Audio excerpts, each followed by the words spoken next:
Hello, hello, hello. Welcome back, my absolute favorites. Hmm. Okay, today I am clearing the room. I mean it. Oh, wow. Starting with some incredibly high energy today. I have to. Because, look, if you are not a Pisces, or, if you don't have a Pisces moon or rising that drives you emotionally wild, I need you to just keep scrolling. Fair enough. Today, I am rolling out the red carpet for the sweetest, the most intuitive, and, let's be honest, the slightly delulu loves of my life. My nasty birds, my honeys. How are we all feeling? You know, if anyone deserves a red carpet right now, it is 100% the Pisces. I should add, though, even if you aren't a Pisces sun, if you have any of those big Pisces placements, what we're talking about is it's going to hit you just as hard. Exactly. Yeah. I feel like I need to give him a hug and a glass of champagne at the exact same time. We're looking at the sky for this week, February 9th to the 15th, 2026. Yeah. But you were telling me before we started, this isn't just a standard weekly forecast. It feels bigger. It's so much bigger. It feels like the season finale of a show that's been dragging on for way too long. That is the perfect way to describe it. Yeah. Yes. This is what we call a threshold week. So yes, we're looking at the weekly energies, but because of these massive planetary shifts happening, I mean, specifically between Tuesday and Saturday. Right now. This week is actually setting the tone for the next 2.5 years. We are closing a huge, heavy chapter. Oh, that is music to my ears. Okay, so here's the mission today. We are going to break down why you, my dear Pisces, are about to become the main character of the Zodiac. We have two massive headlines, right? The strict teacher is finally packing his bags. Finally. And the goddess of beauty is walking through the front door with gifts. It really is that dramatic. It's a literal changing of the guard. You've got Saturn leaving, Venus entering. It's so rare to have this kind of immediate trade-off between restriction and reward. It's like what? Like you finish a marathon and they just hand you a spa voucher and a winning lottery ticket. That's it. That's exactly it. Okay, I have no patience, and neither do my Pisces friends, even though they pretend to be all chill and go with the flow. I know they do. So let's unpack this immediately. Start with the good stuff, the treats. Segment 1, the glow up. Venus is entering Pisces. What does that actually mean for them? Okay, so this is happening on Tuesday, February 10th. Venus enters your sign. And we kind of need to define a technical term here, exaltation. Ooh, fancy. It is. In astrology, every planet has a sign where it feels, at home, and a sign where it feels like a total celebrity. For Venus, Pisces is that celebrity placement. She is exalted here. Exalted. It sounds like she's royalty sitting on a velvet throne. Essentially, yeah. It means Venus is operating at, 100% battery. She's at her happiest, her strongest, and most able to give out her gifts. Beauty, love, money, harmony, all of it. It's her highest expression. Exactly. It's like Venus is on her dream vacation and she wants to buy everyone drinks. Wait, does this mean my Pisces honeys are going to stop looking like they just woke up from a 3-day nap and actually put on an outfit? Because we know they love a pajama moment. Okay, that sleepy look is charming. I know, but still. Yeah. But yes, absolutely. When Venus transits your first house, which is you, your physical body, how you show up in the world, it is the ultimate glow-up energy. For the next 3 weeks, so until March 6th, you become magnetically attractive. And I read this is the specific window to invest in the visual, right? Like we're talking hair, new wardrobe, maybe a little cosmetic tweak if that's your thing. Totally. Or just finally buying that expensive moisturizer you've been eyeing. Yes. But let's dig into why. It's not just about vanity. The first house is your interface with reality. So when Venus polishes that up, people they treat you differently. You're more persuasive. You're softer. Because a great time for job interviews or first dates. A perfect time, not just because you look good, but because you feel worthy. That's the key. It's internal, too. It's that confidence. Completely. Venus in Pisces brings this incredible softness. There's a term for it. It creates a very tactile, almost marshmallow-like energy. Yumush. Exactly. That yumush vibe. It's very soft, squishy, sweet. It just softens all the hardness you might felt over the last few months. You're just so approachable. A walking marshmallow of love. Yeah. I'm into it. But okay, let's talk romance. Valentine's Day is literally this week. Is this actually good for their love life, or are they just going to fall in love with a tree because they're so high on love hormones? Well, with Pisces, falling in love with a tree is always a statistical possibility. True. But seriously, if you are single, your attraction factor is through the roof. You don't even have to hunt right now. You just have to be. People are just drawn to you. Like moths to a flame. And if you're attached, this just brings a fairy tale quality to the relationship. Compassion, mercy, forgiveness. It all just flows so much easier. Okay, I have to be the bad cop for 1 second. Uh-oh. We know our Pisces friends wear those rose-colored glasses. Is there a danger here? Because sometimes fairy tale just means ignoring 1,000 red flags. That is the one critical warning. Yes. Venus in Pisces wants everything to be a Disney movie. You have to be so careful not to over-idealize your partner or some new person. Do not fall in love with potential. That's the one. A classic Pisces trap. He's unemployed and lives in a basement, but he has the soul of a poet. No, honey, he's just broke. Precisely. Venus in Pisces can make you a martyr for love.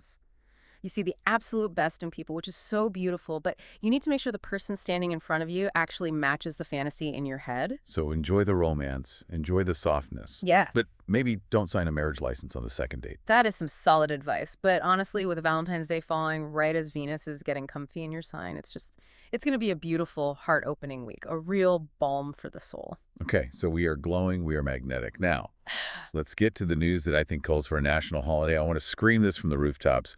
Saturn is leaving. This is it. This is the headline of the decade for Pisces. On Friday into Saturday, February 13th and 14th, Saturn moves out of Pisces and into Aries. Bye, Felicia. Don't let the door hit you on the way out. Get out. It is a massive, massive relief.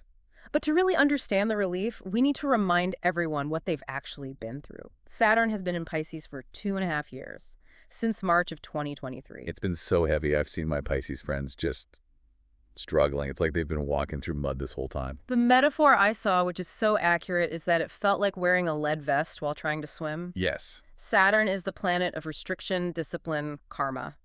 And Pisces is all water, emotion, flow. When you put Saturn in Pisces, you're trying to build a brick wall in the middle of the ocean. It's exhausting. And it showed up in really specific ways, right? It wasn't just them being sad. They were like physically drained. Oh, yeah.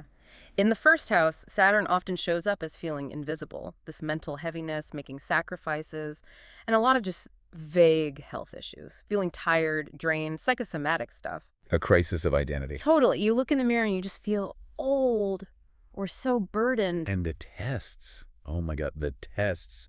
It felt like the universe was just waiting for them to mess up. Yes. Every time they tried to swim up for air, yeah. Saturn just pushed them back down. That's Saturn for you. He's the strict teacher standing over your desk watching you work. But here's the good news. Tell me. The class is over. You have taken the final exam. And we passed. You survived, which means you passed. And usually in astrology, when Saturn leaves a sign after a long transit like this, he leaves a gift behind. It's the Saturn reward. It's the diploma. It is the diploma.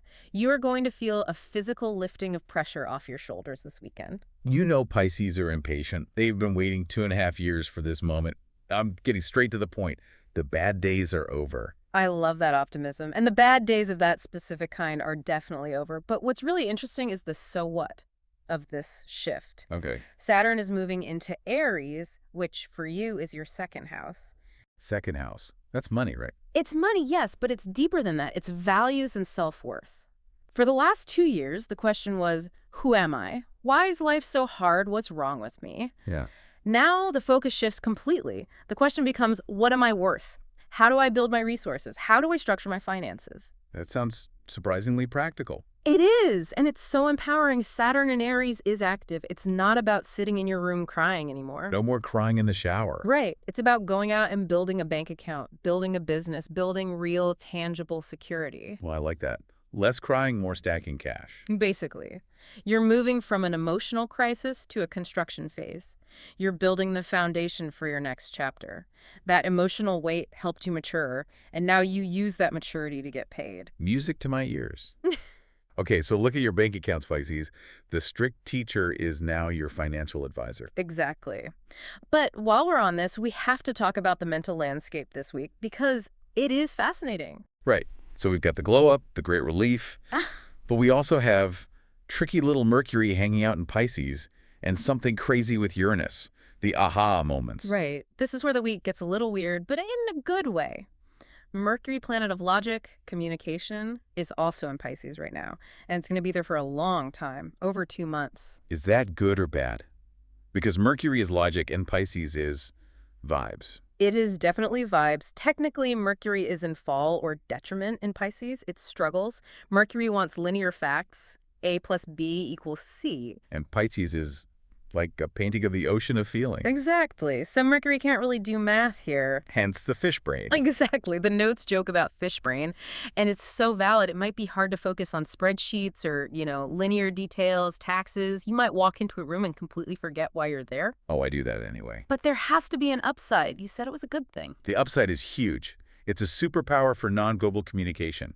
Your intuition is going to be on fire. Oh. Your dreams will be vivid. You'll be able to read a room without anyone saying a single word. It's poetic intelligence versus computational intelligence. Okay, so embrace the fish brain. Write a song, paint a picture, read the vibes. But maybe double check your emails before you hit send. Definitely double check the emails. Yeah. And maybe don't sign complex legal contracts without a second pair of eyes. Got it. But there's another factor shaking things up. Uranus has gone direct in Taurus, which is your third house. Third house, communication, siblings, neighbors, short trips. Exactly. And Uranus is the planet of shock, surprise, and sudden change. It's like electricity for the nervous system. So when Uranus wakes up here, it creates this very dynamic, almost jittery mental energy. I saw a note that was basically yelling at everyone, get out of the house, stop eating Cheetos and chocolates on the couch. Why? Because Uranus energy is high voltage. If you just sit on the couch with that much electrical energy in your mental sector, it turns into anxiety. Racing thoughts. Total racing thoughts. You have to discharge the energy. The movement is the outlet. So you gotta move. Yes. Uranus in the third house wants you to shake up your routine. Take a different route to work. Go for a walk in a neighborhood you've never been to. Visit a sibling or a cousin. Just do something different. And if you do that, you get the breakthrough. Precisely. If you move your body, you liberate your mind. Uranus specializes in those aha moments. You could get sudden news, or you might just have a mental snap where clarity hits you like a lightning bolt. I love a good breakthrough, especially if it means I can stop spiraling over something stupid. That's the gift of Uranus. It liberates you from old patterns. So if you've been obsessing over a problem, expect a sudden solution to just drop in while you're walking the dog. Get moving, my nasty birds. Put down the snacks. Go see the world, even if it's just down the street. Okay, now we have to talk about the spooky part. The silence before the storm. We're heading into eclipse season. Yes, we can't ignore the bigger picture. Next week, on February 17th, there's a solar eclipse in Aquarius. So right now, we're in the shadow of it. And for Pisces, this is happening in the 12th house, the house of secrets, the house of the hidden. That sounds so intense. The 12th house is the most mysterious part of the chart. It's like the closet of the Zodiac. It's where we store our old fears, our subconscious patterns, self-sabotage. All the things we don't want to deal with. Exactly. So an eclipse there is like someone turning on the lights in the basement. It's more like a massive spiritual detox. An eclipse in the 12th house acts like a vacuum cleaner for your soul. It forces you to release things that have been rotting in the background, old resentments, bad habits. Maybe even people who aren't good for you. Yes. The universe is coming in with a giant trash bag and saying, you don't need this trauma anymore. Toss it. It's a cleaning out phase. Yeah. Which is crucial because, remember Venus. Venus is bringing in all these new blessings. You need space for them. You can't bring new furniture in if the house is full of old garbage. Ooh, that's a good analogy. So if people leave your life this week, or plans get canceled, or you just feel like you need to be alone, let it happen. The key phrase from the stars this week is Akusha Guven. Trust the flow. Don't force anything. The 12th house requires surrender. So if something is leaving, it's meant to leave. It's making space for the upgrade. That is so hard for Pisces sometimes. They want to save everyone. They want to hold on. They're the glue. They are. They're the compassionate glue. But this week, the stars are saying, let go. Trust that the universe has a better plan. The eclipse is rebooting your spiritual system, so don't fight the shutdown. It's a system update. You just have to sit there and wait for the little bar to load. And maybe meditate. This is a fantastic week for meditation, therapy, journaling. Anything that helps you process that subconscious stuff is going to be so effective right now. And your dreams might have messages, right? Oh, absolutely. The veil is very thin for Pisces right now. Pay attention to your dreams. Write them down, even if they make no sense. Wow. Okay. I feel like we have painted such a beautiful, complex picture here. It's glamour, it's relief, it's mental sparks, and deep spiritual cleaning. Let's recap this for my honeys so they know exactly what to do. Let's do it. Okay, my beautiful fishes. Point number 1, you are glowing. Venus is in your sign. You are magnetic. You are beautiful. Go buy the outfit, book the facial, and let yourself be adored. Point number 2, you're free. The strict teacher Saturn is leaving your sign after 2.5 years of torture. The pressure is lifting, and you're moving into a phase of building wealth and self-worth. Point 3, your intuition is your superpower with Mercury, and your mind is waking up with Uranus. Trust your gut, but move your body to avoid anxiety. And finally, prepare for the detox. The eclipse in your 12th house is clearing out old junk. Trust the flow, let go of what leaves, and make space for the new. It sounds, I don't know, almost too good to be true after the last 2 years they've had. I know, I sound like a total cheerleader today, but I genuinely cannot believe how good this chart looks for Pisces. It is the breath of fresh air you have been waiting for. It's a turning point. You're moving from lessons to blossoming? Exactly. From heavy lessons into a time of building and blossoming. I am so happy for them. I might even cry a little bit. Pisces, you survived the trenches and now you get the champagne. You've earned every single bit of this lightness. Enjoy it. Next week or month, your Pisces is waiting for even bigger surprises with that eclipse landing. So in order not to miss it, don't forget to subscribe to our channel called What Does Stars Say? We need you here for the full tea. Absolutely. And if you liked our horoscope interpretation of this week, and come on, how could you not with news like this? Don't be shy.